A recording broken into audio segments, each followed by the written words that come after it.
예, 한판 브리핑 김수민 평론가와 함께합니다. 어서 오십시오. 네, 반갑습니다. 네, 오늘도 진수희 전 장관님, 박성태 실장님 어서 오세요. 네, 안녕하세요. 안녕하세요. 자, 먼저 첫 번째 석유 얘기입니다. 자, 미국 액트지오의 비토르 아브레우 대표가 우리나라를 찾았죠. 네, 인천공항으로 입국한 아브레우 대표는 입국장에서 기자들을 만나 발표 이후 한국에서 많은 의문이 제기돼 방한을 결정했다라고 밝혔습니다.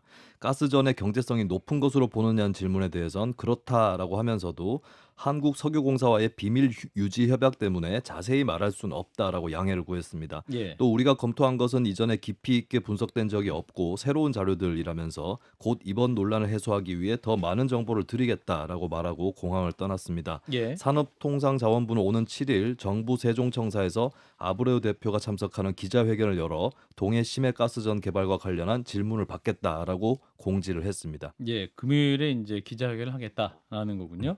자, 아브레우 대표는 이제 방한 직전에 기내에서 연합뉴스와 SNS 메신저를 통해서 인터뷰를 했는데 어떤 발언들이 있었습니까? 네, 신뢰도에 대한 의문이 제기되고 있다는 질문을 받고 아브레우 대표는 액트지오는 이 분야의 세계 최고 회사 중 하나라면서 고객사로 엑손모빌, 포스코, 중국 해양석유 등이 있다라고 밝혔습니다. 예. 또 전통적인 컨설팅 회사보다 규모는 작다면서 심해 저류층 탐사에 특화된 니치, 틈새 시장 회사이며 사업 전략은 작고 민첩하게 움직이는 것이라고 소개를 했습니다. 또 자신에 대한 자격 논란을 의식한 듯이 본인이 석유업계에서 40년 가까이 50개 이상의 현장에서 일했고 엑손모빌 고위 임원, 석유 지질학 관련 서적의 저자, 미국 퇴적 지질학회 회장, 미국 라이스 대학 겸임 교수 등의 이력이 있다라고 설명을 했습니다. 예. 자, 오늘 액트지오의 비토르 아브레우 대표 방한을 했는데요. 그 인천국제공항 현장에 직접 나가서 또 질문을 하고 돌아온 기자를 만나보겠습니다. 우리 CBS 애청하시는 분은 잘 아시는 분이시죠? 자, 보도국 이정주 기자 어서 오세요. 네, 반갑습니다. 질문한 기자 이종주입니다. 예, 질문하는 기자. 수고하셨어요. 네. 예, 또 장관님이 직접 또 치하해 주셨습니다. 자, 일단 오늘 오전에 생중계 현장도 저희가 같이 봤었는데 취재진이 굉장히 많았던 것 같아요. 예, 이미 알려진 사실이었고 11시 10분은 그러니까 휴스턴에서 출발해서 대만을 경유해서 들어왔는데 아하. 예, 11시 10분에 도착해서 11시 35분쯤에 음. 5분쯤에 음. 제2여객터미널로 나왔습니다. 예, 그렇군요. 자, 오늘 현장에 또 이정주 기자 직접 가서 화면을 찍어 왔습니다. 그 화면을 보고 이어갑니다. 대통령 기자회견 이후 많은 한국 국민들께서 의문을 제기하고 있는 걸로 압니다. 이 중요한 프로젝트와 관련해서 가장 명확한 답변을 드리기 위해 이렇게 방한하게 됐습니다. 미스터 아브레우. 아브레우 대표님, 질문 하나만 부탁드리겠습니다. 석유를 시추하기까지 얼마나 걸릴까요? 몇 달 안 걸릴 겁니다. 미국에서 채산성이 높아 보입니다. 매우 높을 거라고 생각합니다. 예, 자 이정주 기자가 두 개의 질문을 했고 현장 음질이 다소 좀 좋지 않았던 점에 양해 말씀 부탁드리겠습니다. 자, 일단은 영상을 확인하셨는데 아브레우 대표가 이제 미리 준비됐던 차량에 탑승하기 전에 이정주 기자 질문을 했던 거죠? 네, 공식 질문은 풀단이라고 하죠. 예, 기자 매체 한 20개 매체가 모여서 5개 질문 준비했었고 예. 영어로 준비했었어요. 예, 저도 당연히 풀단에는 의견을 제시했는데 예. 이 차량 이동 공간에서 질문할 공간이 나올 거다 이렇게 음, 예상을 하고 저는 따로 한 2개 정도 더 준비했었습니다. 예, 그랬군요. 자, 그래서 그 두 가지 질문을 했죠 이정주 기자가 그 석유를 시추하기까지 얼마나 걸릴까 그리고 채산성 그 두 가지 질문했었던 거군요. 네, 발음이 별로 안 좋게 나왔는데 보니까 예, 아브레 대표님도 이 남미 출신이라고 하더라고요. 아. 예, 미국인인데 예. 그래서 명확한 발음하기 위해서 천천히 질문 드렸어요. 예. 근데 첫 질문은 How long does it take it to drill oil? 그러니까 오일을 시추하기까지 얼마나 예. 걸릴 거 같냐. 얼마 걸릴 것 같냐? 네, 근데 사실 이게 제가 단문으로 질문해서 그렇지 예. 조금 더 깊게 들어가면 예. 이 시추가 이제 2단계가 있거든요. 아하. 네, 첫 탐사 시추가 있어요. 음. 네, 이건 6개월 이내 음. 보통 끝내는 거고 음흠.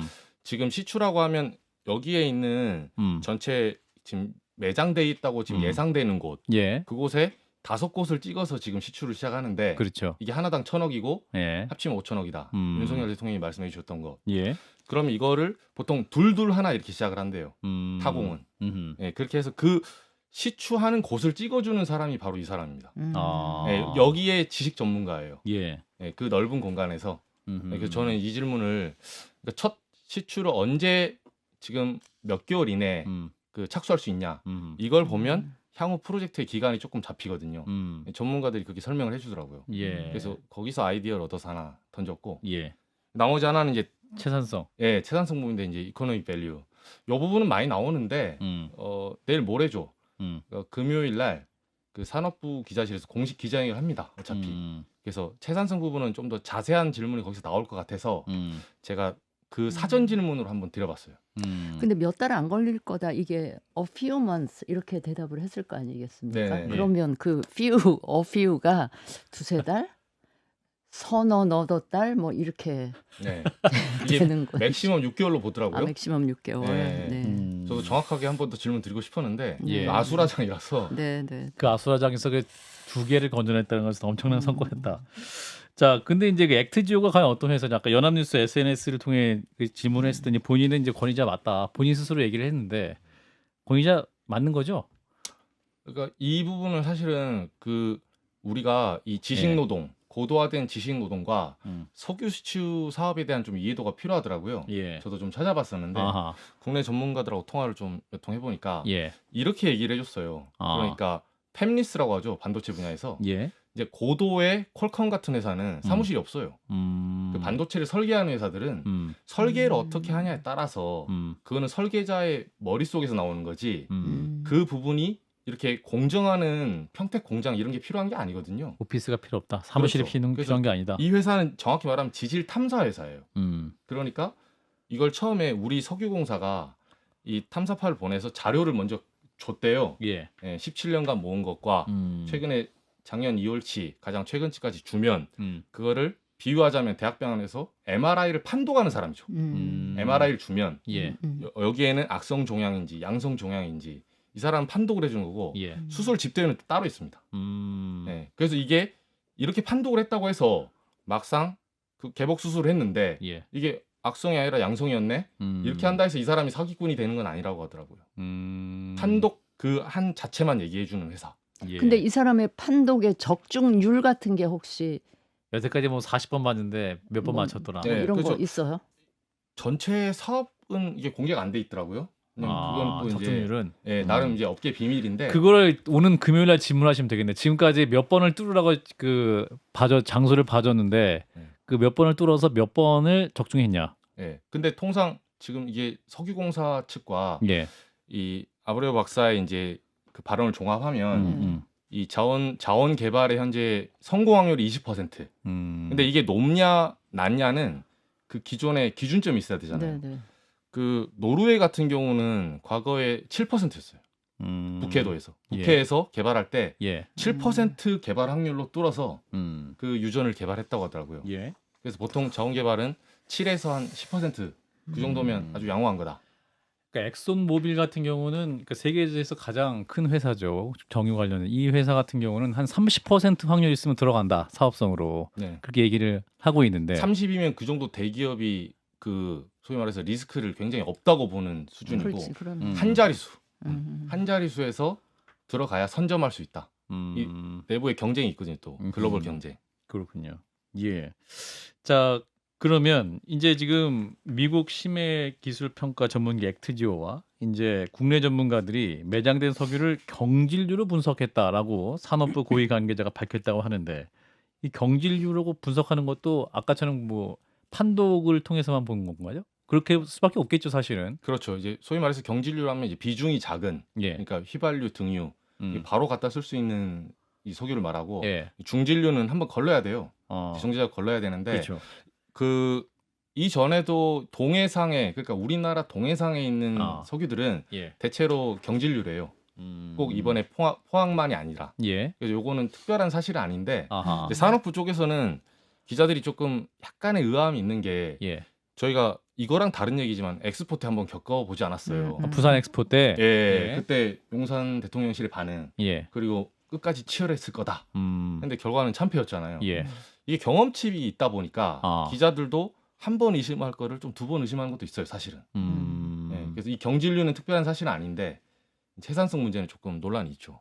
그러니까 이게 두바이유가 중질류인데 두바이유인 중질류보다 훨씬 더 품질 좋은 경질류일 것이다라고 하지만 그게 이제 직접 뽑아본 것도 아닌데 어떻게 할 수 있는 거죠? 이게 산자부 쪽의 해석인 건데 이게 지금 긍정적으로 보고 싶은 마음이 좀 클 경우에는 이거 중질류가 아니면 경질류 같은데 이렇게 볼 수 있을 것 같고 산자부 쪽은 취재하셨습니까 혹시? 네. 오늘 뭐 누구라고 말씀드린 그렇고 예, 관계자. 예, 석유공사와 산업부 쪽에서 관계 몇 명 나와 있었어요. 의전하기 위해서 예, 좀 얘기를 이제 들었는데 예, 그 이번 행사는 공식적으로는 석유공사가 초청한 행사예요. 예, 이 박사를. 예, 근데 산업부 정부 차원에서 지금 금요일에도 정부 차원에서 브리핑을 열잖아요. 예, 그러니까 신경을 대단히 많이 쓰고 있고 음, 저희가 뭐 기사 시킬 수는 없는데 예, 뭐 특별히 쿼테이션을 달아서 이게 35억 배럴에서 140억 배럴까지 예, 매장량이 예, 이게 레인지가 세대. 거의 한 4배 차이 나요. 그러니까. 레인지를 이렇게 잡는 경우는 별로 없거든요. 아하. 네, 오차 범위가 좀 큰데 예, 이제 산업부 관계자들 쪽은 음,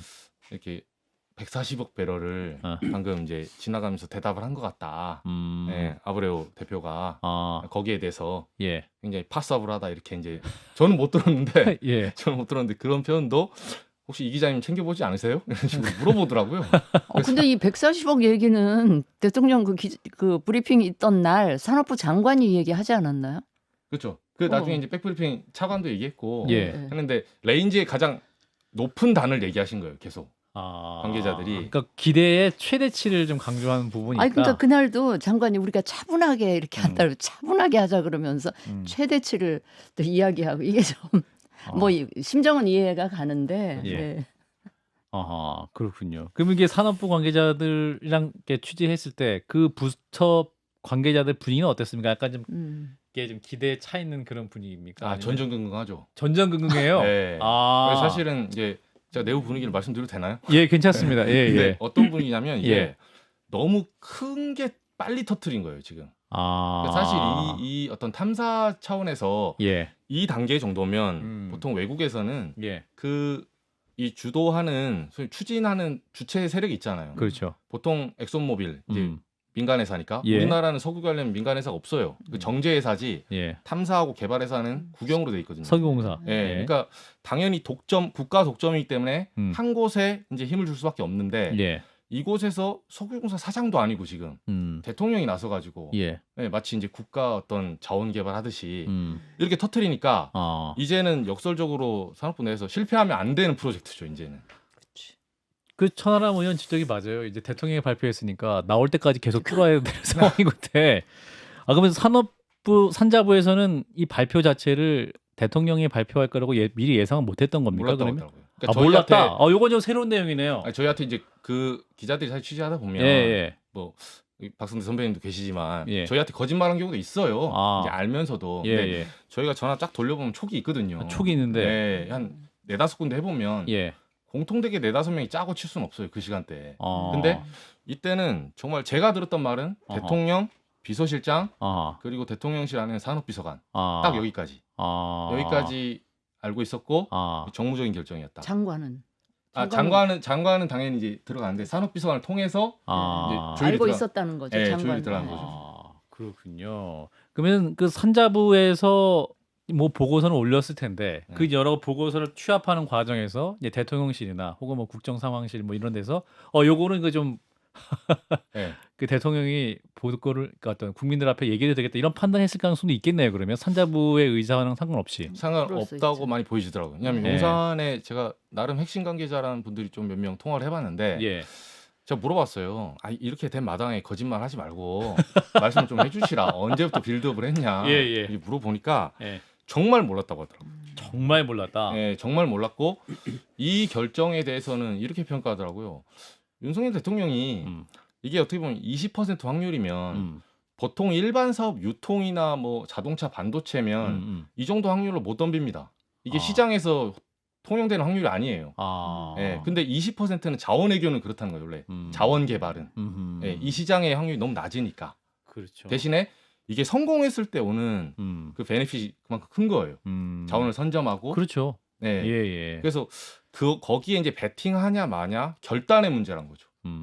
근데 대통령이 결단해서 국민들에게 발표를 한 상황인데 결단하셨고 나중에 후폭풍도 만약에 1년 후에 없다 그럼 감당하시겠다는 의사 표현 아니겠냐? 이렇게 이제. 근데 제가 궁금한 거는요. 아주 극비리의 이제 보안 프로젝트로 뭐 대왕고래인가? 대왕고래. 네, 예. 아주 보안을 유지하면서 비밀 프로젝트로 했다 해도 그 여기 뭐 아브레우 박사 그 회사 쪽에서 예. 1차 드래프트나 뭐가 나왔을 거 아닙니까? 네. 그러면 그 결과를 검증을 그러니까 국내든 외국이든 이 저명한 그 전문가들의 의견을 그러니까 세컨 오피니언 뭐 서드 그렇죠. 오피니언을 듣는 그 과정이 저는 있었을 것 같거든요. 그 과정도 없이 대통령이 그걸 발표를 했다. 그 이제 교차 검증이라고 하는데 네네네. 이건 업계에서는 그런 얘기가 있더라고요. 이거를 그래서 시기를 왜 지금 조율했냐. 그러니까 저는 17년간 탐사를 했고 작년 2월에 맡겼으면 작년 연말에 나온 거를 5개월 더 한번 지금 산업부에서 검토했다는 말 아니에요. 예. 그럼 그 5개월 레인지 안에 총선에 영향을 안 주기 위해서 날짜를 골랐다는 건 알겠어요. 근데 왜 지금이냐? 저는 이 시기가 제일 궁금했거든요. 예. 사실 매장이 석유가 어제 있다가 오늘 생기는 건 아니잖아요. 근데 물어봤더니 이게 이제 보안 문제의 딜레마인데 예. 업계에서 이걸 다중 검증하면 네. 퍼진다는 거예요. 퍼지게 되겠죠. 네, 당연히 시장으로 퍼지고 아하. 실제로 제가 이거는 뭐 수치니까요. 예. 한국가스공사 같은 경우에는 원래 지금 한 40% 올랐거든요, 주가가. 예. 네, 그것도 한 80% 올랐다가 떨어진 건데 아. 지난주 그러니까 이번 주 월요일에 윤석열 대통령이 발표하시기 전에 예. 지난주 수목금에는 외국인 매집이 굉장히 강하게 들어왔어요. 아. 네, 가격 변동은 없지만 예. 28,000원대에서 움직였었거든요. 근데 지금 41,000원입니다. 이종주에 취재를 많이 하셨네. 네. 그래서 금융 투자 쪽에 제가 왜 이건 저는 미리 몰랐을까? 자, 우리 박성태 실장도 이 경제부 예. 출입도 많이 하시고 경제 기자 출신이시긴 하신데 예. 이 일련의 과정을 보면서 어떤 촉이 오십니까? 일단 앞서 이제 이 기자가 얘기했지만 예. 자원 개발 같은 경우는 10% 미만이어도 전 투자하는 게 맞다고 봐요. 아하. 그리고 자원 개발의 채산성은 대표적으로는 국제 유가에 연동돼 있습니다. 그러니까 배럴당 150달러 이렇게 되면은 채산성이 높아지는 거고 예. 60달러 밑으로 떨어지면 채산성이 나빠지는 거예요. 예. 근데 국제 유가 변동상을 명확히 알면 사실은 자원 개발할 게 아니라 선물에 투자하는 게 맞겠죠. 근데 자원 확보 측면에서는 좀 더 하는 게 좀 맞다고 봐요. 10% 미만이어도. 예. 근데 정부가 얘기하는 20%가 과연 맞느냐? 아. 여기에 대해서 여러 가지 액트지오랄지 그런 걸 봐서 약간 의문이 듭니다. 아. 올해 2월 23일 중앙일보 기사인데요. 예. 당시 석유공사에 따르면 석유공사 업계에 따르면이라고 예. 되어 있습니다. 탐사 시추를 앞으로 석유공사가 크게 늘릴 거다. 올 연말에 탐사 시추에 들어갈 거고 엊그제 대통령이 발표한 거잖아요. 예. 근데 2월 달 기사에 있는 내용입니다. 아. 올 연말에 탐사 시추에 들어갈 거고 최대 24공을 뚫을 거다. 당시 기사에 뭐라 나오냐면 석유에 해소되면 이때도 동해 심해 유전이라고 나옵니다. 심해 유전에 되면 11조 원의 예상 이익을 얻을 수 있다고 됩니다. 대통령이 얘기한 산업부 장관이 얘기한 2,200조랑은 너무 차이가 많이 나지요. 그런데 액트지오가 분석 보고서를 낸 건 지난해 말이라고 그랬고요. 예. 그동안은 올해까지 지금까지는 교차 검증 기간이라고 했어요. 그러면 당시에 석유공사 측의 취재원일 것 같은데 이 기사는 그러면 석유공사에서 분위기를 조율하느라고 아주 낮은 단계부터 얘기했는지 저는 일단 그 의문이 들고요. 이건 제가 그냥 상식적인 과거의 기사로 봤을 때의 추정입니다. 의심이고 예. 5월 달에도 조선일보 기사에 나옵니다. 석유공사가 올 연말에 탐사 시추를 할 거다. 산업부 장관에 따르면은 대통령에게 발표 전날 보고를 하고 그리고 탐사 시추에 1,000억씩 들어가는데 시추하기로 결정했다. 왜? 유망 구조니까. 근데 석유공사 측에서는 이미 2월 달, 5월 달에부터 탐사 시추에 할 거다라고 계획이 있었고. 계획이 있었던 거예요. 그런데 갑자기 금액도 확 늘어났죠. 근데 우리가 볼 때 교차 검증 중에 금액이 늘어나기는 쉽지 않잖아요. 근데 검증 중에 어떻게 보면 늘어난 거예요. 물론 그건 석유공사 취재원이 줄여서 얘기했을 가능성도 있죠. 그런데 석유공사 사장의 지난해 말에 여러 인터뷰를 보면 관계투 플랜이라고 해서 동해 심해 유전에 대해서 개발을 열심히 해야 된다. 우리가 알고 있지만 2008년에 석유공사가 자원외교를 정말 열심히 했다가 손해본 게 많잖아요. 부실이 많았죠. 그래서 아마 석유공사는 자원 개발을 열심히 하는데 좀 부담을 느꼈겠죠. 석유공사 사장 지난 연말 인터뷰들 쭉 보면 탐사 시추 동해 유전 개발에 대해서 아주 적극적으로 얘기해요. 그런데 줄여서 2월 달, 5월 달 기사에 얘기했다. 전 잘 납득이 안 갑니다. 그래서 납득이 안 가는 정황들이 있고 그런 걸 떠나서 어쨌든 가능성만의 문제 전 20%라는 숫자가 되게 러프할 거라고 생각하는데 그걸 대통령이 직접 발표하는 건 상당히 부적절하다. 앞서 얘기한 것처럼 이제 석유공사랑 산업부는 석유가 있을 때까지 파야 돼요. 아까 전전긍긍 산자부 기우제죠, 기우제. 석유 나올 그렇죠. 때까지. 야, 이거 파기 힘들면 몰래 묻어놓고 팔 수도 있어요. 그래서 이건 대통령이 그래서 지금- 나오는 거는 와. 대통령이 직접 발표하는 건 엄청나게 부적절한 겁니다. 예. 설령 있어도 아하. 저도 있기를 원해요. 세금 좀 저도 덜 내고 있으면 싶어요. 좋겠어요. 자, 김수희 평론가, 요 국면 네. 이제 요걸로 우리 브리핑 마쳐야 될 것 같은데 어떻게 보세요? 이 석유 관련한 이야기는 이거 대통령이 브리핑을 했기 때문에 굉장히 크게 갈고 오래 갈 것 같은데요. 이거 국정조사 또 하자고도 야당 나올 것 같은데요. 어떻게 보세요? 네, 일단 국민들 수준이 많이 높아졌기 때문에 그러니까요. 예. 이제 정부 관계자들도 유념해야 될 게 뭘 전망을 할 때 뭐 최대치라든지 기대가 섞여 있는 이런 것들을 좀 자제하는 뭐 예를 들면 최대 얘기를 할 때는 최소도 같이 얘기를 한다던가 그렇죠. 예. 이런 어법이 좀 중요할 것 같고 예. 대통령도 이제 담화를 할 때에 예. 뭐 이렇게 기대치에 대한 얘기를 하기보다는 그런 얘기가 먼저 시중에 나올 때 예. 우리가 들뜨지 말자라는 메시지 그리고 나아가서는 이제 시추에 또 예산이 적게 드는 게 아니기 때문에 그렇죠. 이 예산을 드리는 거에 대해서 국민들께 양해를 구하는 이런 메시지를 내는 것이 더 중요하지 않을까 이렇게 봅니다. 근데 혹시 오늘 현장에 외신 기자들도 많이 왔습니까? 외신 없더라고요. 아니 왜냐면 이 정도면 외신들이 관심을 갖고 그렇죠. 단신 기사라도 할 만한데 외신이 전혀 보도를 잘 안 하고 있다. 이게 예리하게 지적하신 건데 네. 제가 이제 들었던 말이 어떤 전문가는 이렇게 지적하더라고요. 민간 기업에 그러니까 뭐 크든 작든 예. 무시해서가 아니라 일개 탐사 그 업체인데 스타트업 정도에 이 몸값을 이렇게 띄워주냐. 온 국가가 달라붙어서. 아하. 그러니까 이거는 일본이나 자원개발에 굉장히 해외 개발에 활발한 어울만한. 나라들은 민간에서 그냥 하는 하나의 그 그 정도. 행사인데 네. 온 정부가 나서는 바람에 아하. 이 지금 현재 아브레우 박사 이 예. 대표의 예. 몸값이 굉장히 높아졌다. 아. 그래서 해외에서는 이거를 이분이 국제기구 수장도 아니잖아요, 사실은 민간업체 그냥 그렇죠. 대표지. 예. 그래서 요거를 조금 의아하게 볼 수 있다. 고문이라고 하기도 하고 뭐 그러니까. 설립자니까요. 예. 예. 근데 예를 들어서 엑슨모빌에 뭐 그룹장을 했댔잖아요. 지들 조사에 이분이 예. 빅터 아브레우가 그런 분이라는데 그러면 이제 독립해서 나올 때는 내가 더 잘 혼자면 여러 가지 프로젝트 그룹을 해서 더 잘할 수 있을 거잖아요. 근데 뉴스버스 취재한 바에 따르면 매출이 한 3,500만 원 정도였었어요. 그러니까 이분이 엄청 잘 나가다가 나온 건 아니라는 거죠. 3,500만 원? 예. 3,500억이 아니고? 그렇죠. 3,500만 500만 원? 원에다가 지난해 70억 정도로 늘어납니다. 아, 지난해. 근데 그 전에 2017년 회사인데 연평균 매출이 그 정도였다는 거예요. 그러면은 엑슨모빌에서 나와서 그 뒤에 뭐 다른 회사도 잠깐 있었던 것 같은데 엄청나게 개인으로 창업해서 잘 한 것 같지는 않아요. 근데- 수치로 볼 때는. 아하. 근데 지난해 우리나라 뭐 다른 나라도 있다고는 하지만 몇 군데 어떤 뭐라 볼까요? 그 일감을 받아서 예. 매출이 지난해 크게 늘어났습니다. 그래서 이분을 과연 지금 아주 잘 나가는 세계적 권위자냐고 볼 수 있냐? 아. 저는 이제 숫자로 볼 때는 의심스럽다. 그리고 앞서 제가 중앙일보 기사를 얘기했는데 예. 올 2월달 중앙일보 기사의 제목은 잠시만요. 동해에 석유 구멍 24개, 석유공사 10% 가능성 뚫는다 이겁니다. 아. 이게 그뭐 지금 얘기하는 그 광구가 아닌 다른 광구인지 아. 이때 10% 가능성인데 왜 20%로 늘어났는지 대통령은 5개라고 했는데 당시에는 왜 24개였는지 아하. 전 잘 이해가 안 되는 게 많아요. 아하. 제가 미련할 수도 있습니다. 아니 제가 이 그 아브레우 대표님을 뭐 옹호할 것까지는 아닌데 이런 부분은 조금 있더라고요.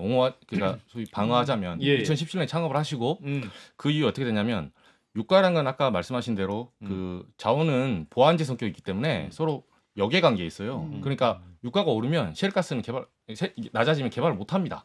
예. 유가가 팍 뛰었을 때 그럼 셰일로 한번 가보자. 이렇게 되거든요. 대안제니까 대체제니까. 대체제가 있는데 이게 2017년에 창업을 하고 이제 장사를 좀 해보려고 하는데 2020년에 코로나가 와요. 그래서 그때 마이너스 유가 시대였거든요. 그로부터 한 2, 3년 정도 이 업계가 수주가 아예 없었다고 하더라고요. 석유 시추 자체를 하지 않아요. 남아도는 석유 때문에 예. 물동량이 없고 비행기도 안 떴고 그 그렇죠. 당시에 비행기가 유가가 당시에 기름을 안 떴으니까 네, 석유를 뭐 많이 생산해서 오펙이 늘려가지고 공급 사이드에서 발생한 게 아니라 수요 사이드에서 발생하는 바람에 사람들이 여행을 가지 않으니까 돌아다니지 않으니까 수요가 급감하면서 유가가 마이너스까지 갔거든요. 그러다 보니까 이런 지질 탐사, 시추 사실상 거의 다 폐업했죠. 이제 요런 얘기는 하는데 그럼에도 불구하고 이 부분에서 우리가 이제 검증해야 될 부분이 남아 있죠. 저도 뭐 그럴 가능성이 있다고 봅니다. 자원개발은 이제 국제 유가에 완전히 연동된 산업이어서 예. 그렇기 때문에 이건 사실 도박 산업이거든요. 잘 될 때는 잘 그렇죠. 되지만 안 되면 이제 대박이고 안 되면 쫄딱 망하는. 아하. 예. 근데 왜 대통령이 나서서 리스크를 지는지는 이해가 안 됩니다. 저는 그래서 오늘 또 이제 아프리카 정상들 만나서 그 광물 협약 얘기도 많이 핵심 광물. 나오고 그 얘기도 나오고 있고 해서 저는 이게 이명박 정부 시절에 그 자원외교의 왜 지수희 작가님 왜 웃으세요? 아니, 말씀하세요. 예, 자원외교 이게 많이 생각이 나서 향후 전국에 또 MB 시즌 2라고 또 야당이 비판의 칼을 또 들이댈 것 같은 가능성이 있는데 김수현 평론가 어떻게 보세요? 향후 전국 이 석유 네. 영일만이 쏘올링콩 지금 오늘 또 아프리카 정상들과 만나서 또 대통령이 또 광물 얘기 외교도 많이 말씀하시는데 조금 그 부분에서 이게 분야에 따른 리스크는 있는 것 같아요. 그러니까 뭐 유가 문제도 있고 앞으로의 에너지는 어떻게 될 것이냐 했을 때 예. 이제 일각에서 특히 환경운동 쪽이라든지 녹색 에너지 쪽에서는 그게 그렇게 필요하지 않을 거다. 뭐 이런 이제 비관론도 같이 나오고 있는데 예. 어떤 이제 유가를 둘러싼 환경 자체도 좀 그 뭐랄까 이렇게 급변하거나 예. 좀 불안정한 그런 측면들이 있는 거죠. 그래서 예. 이 분야 자체가 갖고 있는 리스크 이런 것들도 좀 정부 관계자나 정치권에서 유념할 필요가 있을 것 같고 그리고 대중 정치 이미지 전략에서도 이제 다른 뭐 정치인 또 지적을 하고 있지만 이게 반도체 문제냐 뭐 이런 식으로도 얘기를 하고 있거든요. 약간 예. 첨단의 스마트한 느낌을 주는 데는 좀 부족한 게 있는 것 같아요. 아하. 예, 그런 것도 이제 정치하는 사람 또 이미지도 중요한 거기 때문에 예. 좀 신경 써야 되지 않을까 싶습니다. 예. 자, 브리핑 하나만 짚고 좀 마무리하겠습니다. 최근 밀양 여중생 집단 성폭행 사건이 재조명되고 있는 상황인데 한 유튜버가 이제 가해자들의 신상을 폭로하고 있죠. 44명의 신상 모두 공개하겠다 예고를 하면서 좀 파장이 큰 상황이죠. 네, 유튜브 채널 나락보관소는 6월 1일 가해자 중 한 명이 경북 청도군의 한 식당에서 일한다는 사실을 공개를 했습니다. 예. 식당 측은 지목된 사람이 업주의 조카라고 설명을 했는데 예. 이 식당은 결국 휴업에 들어갔고 불법 건축 문제로 철거를 앞두고 있다고 전해졌습니다. 또 6월 3일에 나락보관소는 경남 김해시의 또 다른 가해자의 신상을 공개를 했는데요. 수입차 전시장에서 근무 중인 이 가해자는 해고 통보를 받은 상태로 알려졌습니다. 예. 나락보관소는 현재 밀양 사건 가해자들이 저에게 서로 제보하는 상황이라면서 저한테 사과하지 마시고 피해자들에게 사과하세요라고 경고했는데요. 예. 그리고 어제 나락보관소는 나머지 42명에 대해서도 전부 다룰 예정이라면서 정보를 모두 수집해 놓은 상태라고 밝혔습니다. 그리고 가해자 44명이 현재도 계모임을 하면서 만난다는 정황이 있다고 주장을 하기도 했습니다. 예. 하지만 또 이런 신상 공개를 두고 너무 무분별하다. 재심 전문으로 알려진 박준영 변호사도 문제 제기를 하고 있는 상황이긴 하죠. 네, 박 변호사는 자신의 페이스북에 무분별한 신상 공개 문제라는 글을 3편에 걸쳐서 게시를 했는데요. 예. 박 변호사는 첫 번째 게시물에서 밀양 사건 이후 무혐의 처분을 받았는데도 가해자로 취급받으면서 신상이 공개됐던 사람의 사연, 또 경찰서에서 조사를 받던 중에 폭행 폭언을 당한 이들도 있다라고 하는 것을 언급을 했습니다. 그러면서 44명이 모두 가해자는 아닌 것으로 보인다고 설명한 데 이어서 예. 유튜버는 44명을 겁박하는 것으로 보인다. 무슨 고난으로 이런 야비한 짓을 하는 겁니까? 라고 비판했습니다. 예. 이제 그러면서 이제 피해자 입장 혹은 가해자 가족의 입장에서도 신상 공개 문제를 볼 필요가 있다. 이런 점을 좀 지적하고 있는 건데. 네, 박준영 변호사는 두 번째 게시물에서 2004년 12월 노컷뉴스에 실렸던 피해자 가족 인터뷰 기사를 인용했는데요. 예. 경찰의 사건 비공개 약속이 지켜지지 않았고 언론에 왜곡 보도가 있었음을 상기를 시켰습니다. 그러면서 피해자는 범죄의 잔혹성을 이해하기 위한 수단으로 취급될 뿐 그의 경험에 대한 깊이 있는 공감과 이해를 위한 노력은 종종 생략됩니다라고 지적했고요. 그리고 박 변호사는 세 번째 게시물에서 살인사건 가해자 고유정이 얼굴 공개를 극도로 꺼린 것은 아들과 가족 때문이었음을 언급을 했습니다. 그러면서 신상을 공개해서 죄 없는 가족들까지 고통을 겪게 하는 건 옳지 않다. 피해자의 회복과 가해자의 변화로 봉합되게끔 노력하는 것이 공동체의 역할이라고 강조했습니다. 결국 이제 결국 또 이렇게 문제가 커지고 있는 상황에서 그 신상을 폭로한 유튜버가 본인이 올린 네일샵 사장님이 밀양 사건 가해자 A 씨의 여자친구가 아니었다. 무고한 사람의 신상을 올렸다면서 피해가 없기를 바란다. 또 이렇게 밝히면서 또 사고가 터지기도 했는데 어떻게 봐야 될까요? 이게 지금 유튜버 매체가 또 활발히 유통이 되면서 여러 가지 또 사회적 문제가 야기되고 있는데 먼저 박 실장님 말씀 주시죠. 사실 부적절하죠. 유튜버가 이렇게 하는 건 사적 보복이 되는 거고 사적 구제가 되는 거서 부적절합니다. 이성적으로는 아주 부적절하고 앞서 사람을 오인할 수도 있기 때문에 그렇죠. 예. 또 다른 사건이 될 수가 있잖아요. 이성적으로는 그런데 심정적으로는 어떤 응징의 측면에서 많은 사람들이 통쾌함을 느끼는 것도 사실이에요. 그래서 이런 걸 어떻게 해야 되나? 왜냐하면 많은 분들이 특히 밀항 사건 같은 경우는 가해자에 대한 적절한 처벌이 이루어지지 않았고 예. 가해자가 반성하지 않았다라는 부분이 있잖아요. 저는 그래서 그 앞단을 먼저 없애는 게 맞는 것 같아요. 당시에 뭐 44명에 대한 수사가 있었고 100명 정도가 연루됐다고 했는데 전과는 한 명도 안 남았고 10명 정도가 기소됐다가 뭐 합의도 있었고 그래서 많이 풀려났거든요. 물론 아주 오래전이어서 그럴 수 있지만 가해자 처벌이 없었기 때문에 많은 국민들이 여기에 대해서 어떤 뭐 응징의 마음을 가지고 있었고 또 가해자들이 반성하는 모습을 안 했었는데 가해자가 반성하느냐 안 하느냐는 건 어떤 가해자의 선택이니까 일단은 처벌이라도 돼야 되지 않느냐. 그래서 이런 것들이 나오는 환경을 좀 없애주는 게 맞지 않느냐는 생각입니다. 그렇다고 뭐 이런 걸 저희가 응원할 수는 없는 거고 예, 이런 사적 보복을. 예. 신장관님 저는 지금 우리 박 실장님 얘기하신 이 문제 참 어려워요. 양면성이 네. 있기 때문에 참 예. 그 어려운 문제인데 지금 해법도 저랑 비슷한 생각의 해법을 전달해 주셔서 제가 반복하지는 않겠습니다. 예, 알겠습니다. 여기까지 네. 말씀 듣겠습니다. 김수희 평론가였습니다. 고맙습니다. 네, 감사합니다.